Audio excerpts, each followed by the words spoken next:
bacteria, un hongo, un virus, un protozoo, pero tienen que tener bien clara la figura. No me pueden decir ustedes que es una bacteria y es un virus, o es un virus y es una bacteria, o es un protozoo y me dicen que es un hongo, ¿no es verdad? Entonces, y no hay que confundir nunca el agente etiológico, que es el que causa la enfermedad, con el vector, que es el que la transmite, ¿ya? Entonces, fíjense ustedes que aquí en la introducción dice lo siguiente: la enfermedad de Chagas es la infección hística y hemática producida por el protozoo flagelado Trypanosoma cruzi, transmitida por insectos Triatoma infestan, o que es la vinchuca. Entonces, ahí vamos a ir, como les digo, la primera cosa que tienen que saber es agente etiológico. Antes habíamos hecho la definición genérica de lo que era el Chagas. Ahora vamos al primer tema, al primer tópico de este tema, que es Chagas, agente etiológico. Entonces, fíjense que el agente etiológico es un protozoo llamado Trypanosoma cruzi, ¿ya? Este Trypanosoma cruzi cumple su ciclo biológico, una parte en el organismo del hombre y la otra parte en el organismo de la vinchuca, que es el vector, ¿ya? En ese ciclo biológico, que no vamos a entrar mucho en detalle porque eso ya es más de la parte de parasitología, ¿no? Vamos a ver que hay una forma, como ustedes ven a la izquierda aquí, a mastigote, promastigote, epimastigote y tripanomastigote, ¿ya? Eso indudablemente no voy a exigirle yo que sepan esa forma, es decir, del ciclo biológico. Lo importante es que ustedes tienen que saber es que el ciclo biológico se cumple la mitad del ciclo biológico en el organismo de la vinchuca y la otra mitad en el organismo del hombre, ¿ya?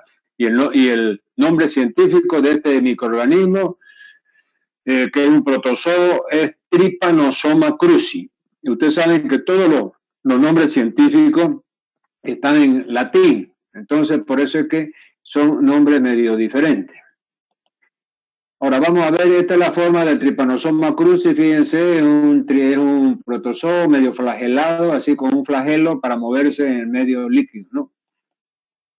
Luego tenemos el ciclo biológico, como yo les decía, la parte evolutiva de trimastigote, mastigote y epimastigote, se cumple en el organismo de la vinchuca y parte en el organismo del humano. Sigamos. Aquí tenemos el vector. Ahí tienen la imagen nítida, perfecta, de lo que es conocido como el nombre acá en el oriente de vinchuca. A veces en el occidente se lo conoce con el nombre de chinche. Por ejemplo, en el Brasil, a esta misma vinchuca, en la zona norte le dicen barbeiro y en la zona sur le dicen choupanza. Entonces, pero el nombre científico, con lo que se le conoce aquí en la China, es Triatoma infestans. Triatoma infestans, ese es el nombre científico de este insecto. Fíjense que la vinchuca, vamos a ver entonces algunas características. Esta vinchuca es un insecto hematófago. ¿Qué quiere decir? Se alimenta de sangre. En la noche, en la madriguera donde vive este insecto es en los techos de paja, de motacú, de jatata, en las paredes de barro que no tienen ladrillo ni cemento, es decir, no son revocadas, que son las paredes normales en la zona rural de toda Bolivia. Entonces ahí es la guarida y la madriguera de este insecto. Este insecto, atraídos por el calor del cuerpo de las personas, en la noche están durmiendo ahí en su hamaca o en su estera, atraídos por el calor del cuerpo, este insecto se sale de su madriguera y va y le pica a las personas. Entonces ahí vamos a ver cómo se hace el mecanismo de transmisión y contagio. Entonces, fíjense que ya hemos visto cuál era el agente etiológico. Era entonces el Trypanosoma cruzi, el flagelado, protozoo flagelado. ¿Cuál era el vector? El vector es un insecto hematófago llamado vinchuca, que es Triatoma infestans. Ahora vamos a ver el tercer tópico, que es la forma de transmisión, o sea, cómo se transmite esta enfermedad de Chagas. Entonces, fíjense que hay 6 tipos. Si ustedes ven aquí en la diapositiva, hay 6 flechitas amarillas, ¿no? En ese fondo azul. Entonces, son las 6 formas de transmisión que tiene el Chagas. Si yo le llego a preguntar en el examen cuáles son las formas de transmisión del Chagas, entonces ustedes me tienen que decir, 1, la forma vectorial, o sea, a través del vector. El vector habíamos visto que era la vinchuca. Es el 80% de la transmisión de esta enfermedad es la forma vectorial, o sea, a través de la picadura de una vinchuca infectada que llevamos a ver. El segundo, transfusiones, o sea, transfusionales, dice. Quiere decir, a través de transfusión de sangre, si usted recibe la sangre de un paciente que tenía Chagas, usted se puede infectar. La forma congénita es la forma como la madre le transmite al hijo, esa se llama forma congénita. Entonces me voy a ayudar aquí, yo tengo el apuntador, esta es la forma congénita. Luego tenemos la forma de trasplante de órganos. Si usted recibe un órgano, un riñón, por ejemplo, para ser trasplantado de un donante que era chagásico, entonces ustedes, el paciente que recibe el trasplante se puede infectar. La otra forma es la accidental. Esta accidental es en el laboratorio, como manipulando el Trypanosoma cruzi y manipulando la vinchuca. Hay esa forma de transmisión accidental. Y la forma oral, fíjense, una forma nueva que ha aparecido hace relativamente unos 5 años atrás. Antes no había esta forma de transmisión oral. Y esto es, por ejemplo, fue descrita en el Brasil, en un ingenio azucarero. Parece ser que con esas miles de toneladas de caña, pero que en los cañaverales hay millones de vinchucas ahí entre medio de la caña, y al cortar esa caña y después llevar al ingenio y hacer el azúcar, fueron molidos millones de Trypanosoma cruzi, y de esa forma millones de vinchucas fueron amasadas y molidas, y los Trypanosoma cruzi pasaron a infectar por la vía oral, cosa que es una novedad ahora. Ahora vamos a ir a la siguiente diapositiva. Vamos a ver entonces, aquí está el mecanismo de transmisión y contagio que yo les decía. Fíjense que está bien reglado ese mecanismo de transmisión y contagio, y aquí lo vamos a marcar también con el marcadorcito ese, o sea, con el apuntador. Fíjense que tiene 4 etapas. Fíjense, aquí dice, una vinchuca se contamina con el parásito cuando pica a una persona infectada. Pero fíjense, a mí me gusta, es decir, ir al paso anterior. O sea, una vinchuca no infectada, o sea, virgen del parásito, o sea, virgen del tripanosoma, ¿ya? Porque de 10 vinchucas que hay ahí circulando, supóngase, solamente 2 están infectadas y las otras 8 no están infectadas. Pero si de aquellas 8 va y pica a una persona infectada, esa vinchuca se infecta. Entonces aquí pasamos al 2. Dice, la vinchuca infectada pica a una persona sana y le transmite la enfermedad. Entonces, recapitulando, este cuadro no está muy clarito. Mejor es que ustedes lo aprendan. La vinchuca sana, no infectada, pica a un enfermo de Chagas. Ahí se infecta la vinchuca. Y esa misma vinchuca ya infectada va y pica a una persona sana y le transmite la enfermedad. Y al picarle, fíjense cómo al picarle, durmiendo, como yo le decía, en la noche, la persona por el dolor de la picadurita, se despierta y se rasca. Entonces, la vinchuca al picar defeca y deja la materia fecal alrededor del túnel ese que hizo en la piel, y por ahí, al rascarse, los tripanosomas que están en esa materia fecal penetran al torrente circulatorio. Esa es la forma de infectarse de los pacientes. Ese es el mecanismo que está descrito en todos los libros y que ustedes tienen que saberlo. Vamos a la próxima. Entonces aquí está el ciclo biológico del Trypanosoma cruzi que yo les decía. Fíjense, hay una parte que se hace en el hombre y hay otra parte que se hace en la vinchuca, ¿no? Eso no lo vamos a ver porque eso ya son detalles que no vienen al caso. Es otra materia para citología. Ahora vamos a ver los factores de riesgo. Fíjense, aquí en factores de riesgo vamos a ver cuál es el hábitat de esa vinchuca que yo les decía. Fíjense que aquí tenemos a la derecha 2 casas con techo de paja. Hola, hola, ¿está todo bien? ¿Se escucha bien? ¿Hay alguna interrupción? Se escucha, doctor. Todo bien, doctor. Ah, perfecto, perfecto. Ya, entonces les decía yo que si ustedes ven en la diapositiva, las casitas esas de paja del lado derecho con paredes de barro, y bambú, ahí son los nidos y madrigueras de vinchuca. Por eso dice, vivir en una choza donde los triatomas habitan en las paredes o en los techos, vivir en Centro y Sudamérica, que hay mucha pobreza en la zona rural, y la propia pobreza. Fíjense, entonces, estos son los tres factores que condicionan que haya mucho índice de Chaga en estas personas, en estas poblaciones.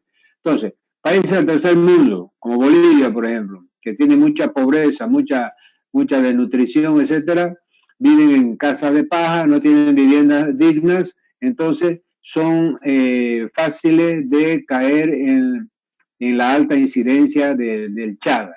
Entonces, los factores de riesgo vendrían a ser la pobreza, es decir, la condición humana de Centro y Sudamérica, que son los países más pobres, y la vivienda precaria con techo de paja y paredes de barro. Muy bien, vamos a ver entonces las formas clínicas del Chaga. Fíjense que el Chaga se manifiesta de diversas formas clínicas y son tres. Tenemos el Chaga agudo, el Chaga indeterminado, asintomático o latente también se llama. A mí a veces me gusta más, y en algunos textos está esa forma indeterminada como forma latente. Porque ¿qué quiere decir latente? Latente quiere decir una fase donde está dormido, donde no presenta síntomas. O sea, el paciente se siente bien, no tiene síntomas, y por lo tanto es asintomática y es denominada como indeterminada o latente. Y la tercera fase, que es la más florida en términos de síntomas ya, y ya es una secuela prácticamente porque se produce después de varios años, como vamos a ver, ¿ya?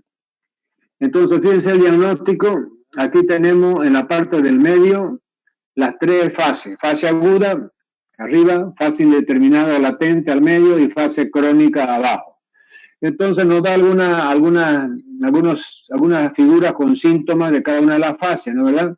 Fíjense que llama la atención aquí en la fase crónica, la última fase, el agrandamiento del corazón a la izquierda en rojo y el agrandamiento del abdomen a la derecha. Fíjense ese abdomen globoso en obús, ¿no? Eso se debe a que aumenta el vaso y aumenta el hígado. Entonces hay una hepatomegalia y una esplenomegalia que da estas características.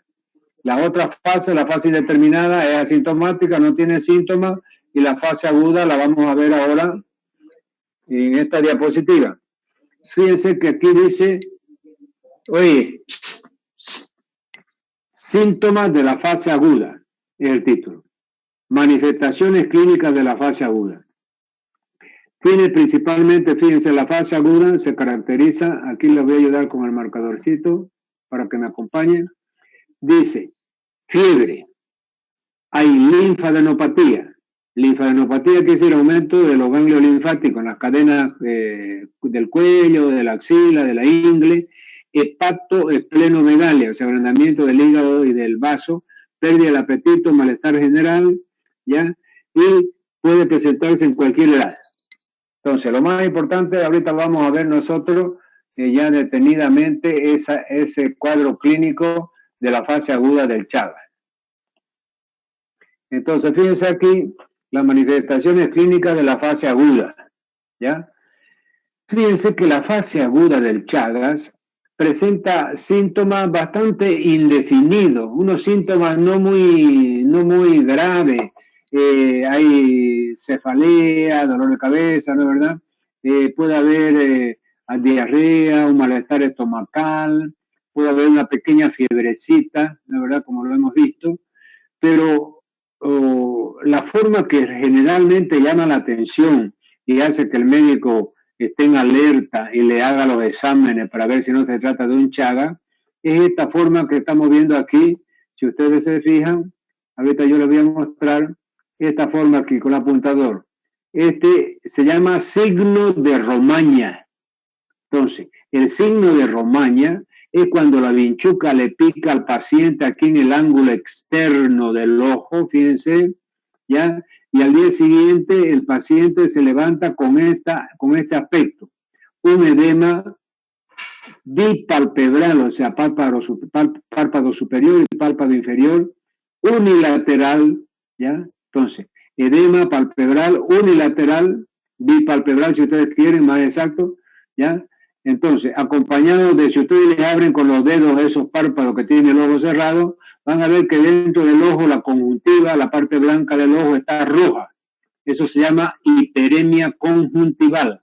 Entonces, edema palpebral, 1, 2, hiperemia conjuntival. Y después la adenopatía satélite, que es un ganglio que está aumentado de tamaño como una bolita que está ahí en la zona del ángulo externo del ojo. Entonces, cuando está presente esos tres elementos, edema palpebral de un solo ojo, más hiperemia conjuntival, más la adenopatía satélite, constituye lo que se llama en medicina signo de Romaña. Este signo de Romaña es patognomónico del Chagas agudo. Entonces, todo médico que ve este signo de Romaña en un paciente, ¿ya?, tiene que pedirle exámenes para Chagas, porque esa es la forma aguda como se presenta el Chagas, ¿ya? Supóngase el 10% de las picaduras en el ojo y da este signo de Romaña. Pero el otro 90% le pica en la nalga, en las piernas, en los miembros superiores, y aparece la ronchita nomás y no aparece nada más. Entonces, como da síntomas muy leves, dolorcito de cabeza, fiebrecita, malestar estomacal, etcétera, los pacientes no van a hacerse ver y el Chagas pasa desapercibido y no se le diagnostica. Pero ese 10% donde presenta el signo de Romaña, obligatoriamente tiene que ser diagnosticado, a no ser que sea un médico formado en la Universidad de Porongo y no haya tenido la suerte de tener al doctor Méndez como profesor para que se coma este signo de Romaña. Muy bien, entonces ahora vamos a pasar a la próxima diapositiva. Fíjense que vamos a ver la fase indeterminada o fase latente que habíamos visto. Habíamos visto que era esa fase que podía durar hasta 10 años, donde el paciente no siente nada. O sea, en la fase aguda no le picó en el ojo, entonces la ronchita nadie la descubrió, el paciente no fue a hacerse ver y de ahí siguió pasando los años.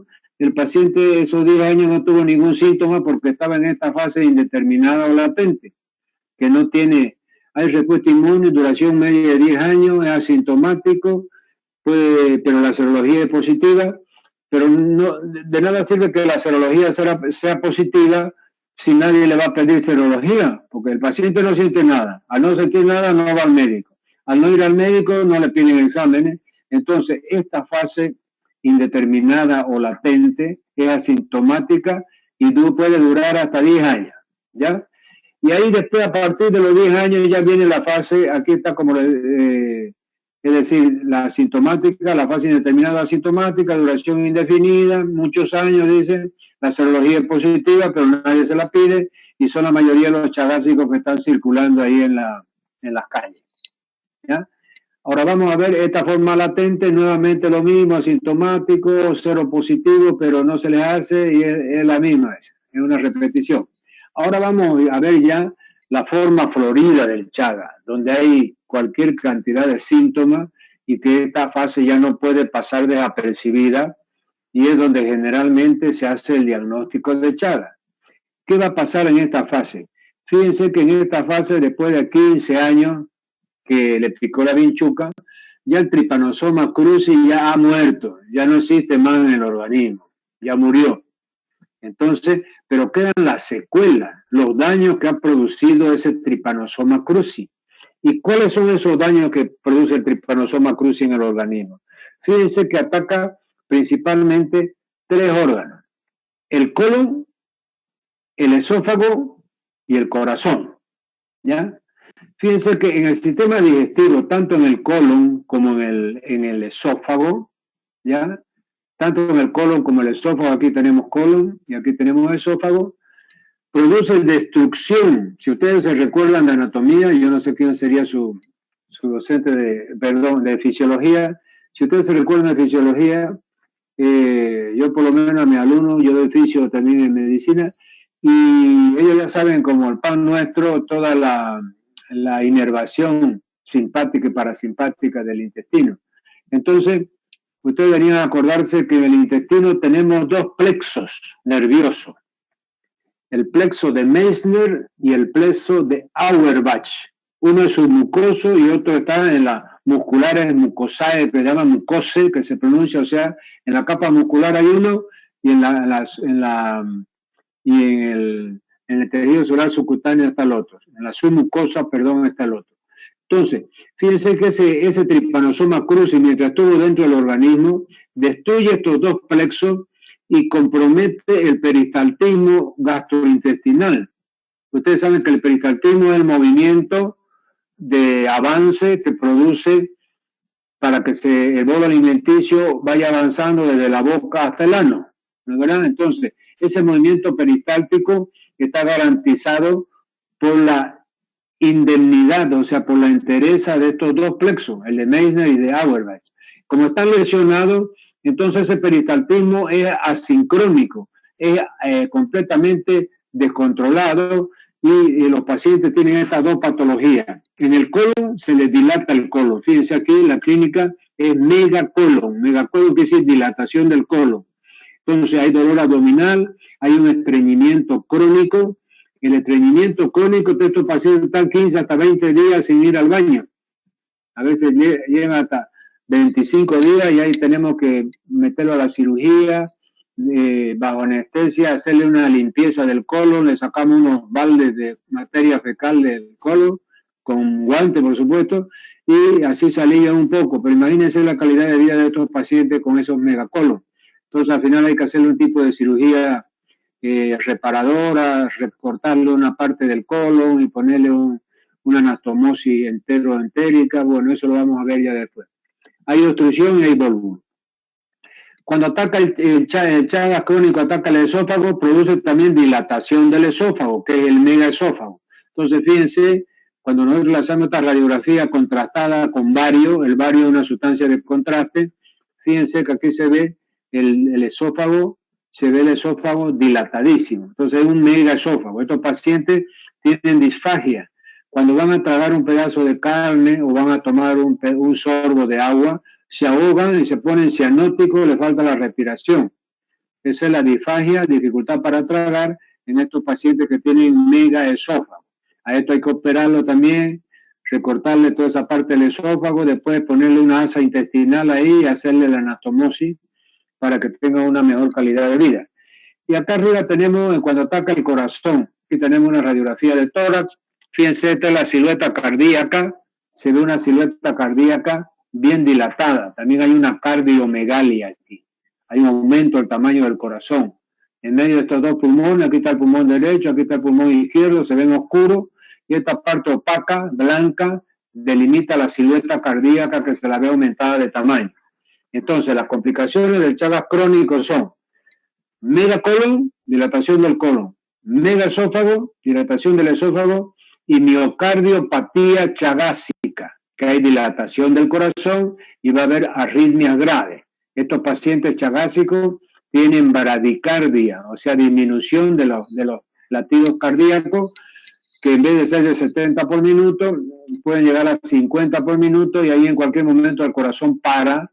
Y estos pacientes, a veces son pacientes jóvenes de 30, 40 años nomás, y mueren súbitamente por una parada cardíaca. Eso es debido al Chagas, a la forma crónica del Chagas. Por eso es que a estos pacientes hay que ponerle un marcapaso, pero a veces el marcapaso es caro, no tienen plata para comprárselo, y por eso tienen muerte súbita debido a su bradicardia intensa, ¿no? Muy bien, entonces vamos a seguir a la próxima diapositiva. Aquí Chagas y embarazo. Entonces, fíjense, nosotros habíamos visto que en la forma de transmisión había una forma vertical, donde la madre le transmitía la enfermedad, o sea, la madre que era chagásica le transmite al hijo, al feto, ¿ya? Entonces dice, debe integrar el control de rutina en cada paciente durante el embarazo. Riesgo es el Chagas congénito, que es mayor al 5%, y el tratamiento en el primer mes de vida evita la cronicidad. Esto es de especial importancia en la zona no endémica. Bueno, ¿qué quiere decir? Primero, que fíjense que hay que hacer el diagnóstico precoz en las mujeres embarazadas para poder hacer el tratamiento y que no le pasen la enfermedad a su bebé, al feto o al niño. ¿No es verdad? Entonces, las mujeres embarazadas, ustedes saben que hacen 4 controles prenatales. Entonces, haciéndole 4 controles prenatales, en algún momento de ese control prenatal, ellos tienen que hacer el diagnóstico, si es que tiene Chaga, ¿no es verdad? Porque le piden examen para Chaga, vamos a ver los exámenes que se piden, ¿no es verdad? Y ahí, al momento que se detecta el Chaga, hay que hacerle lo más precozmente posible el tratamiento para que no le pasen a través de la placenta al hijo. Entonces, la enfermedad, dice, las madres con parasitemia de tripanosoma transmiten por vía placentaria y ocurre en la segunda mitad del embarazo. Entonces, fíjense, el embarazo dura alrededor de 9 meses. Después de 4 meses y medio, en adelante, ahí se produce la transmisión por vía transplacentaria.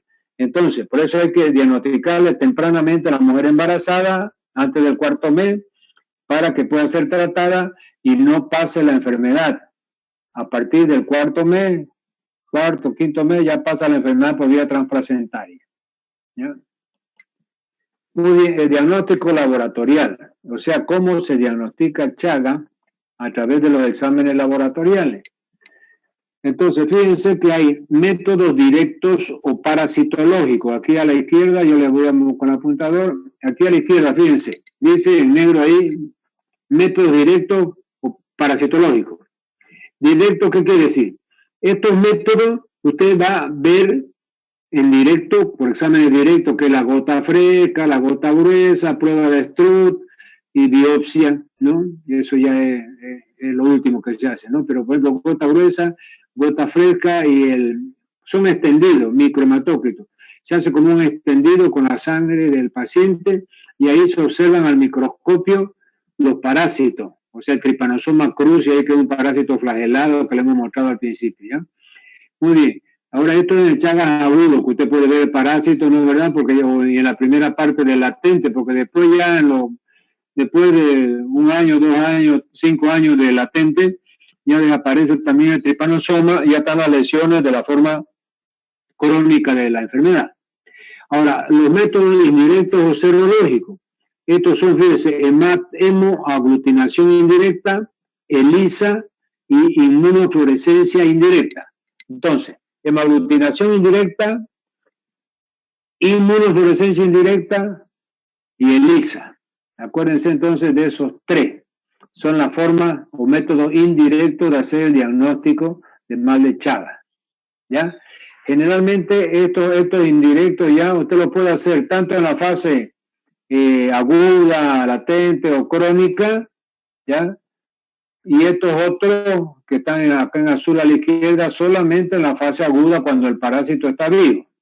Ahora, estos otros de inmunofluorescencia, de inmunoaglutinación, estos ya se ven los anticuerpos, etcétera, estos ya se pueden hacer tanto en la fase aguda como en la fase crónica.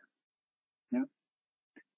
Muy bien, vamos a ir a la otra diapositiva. Entonces, pronóstico.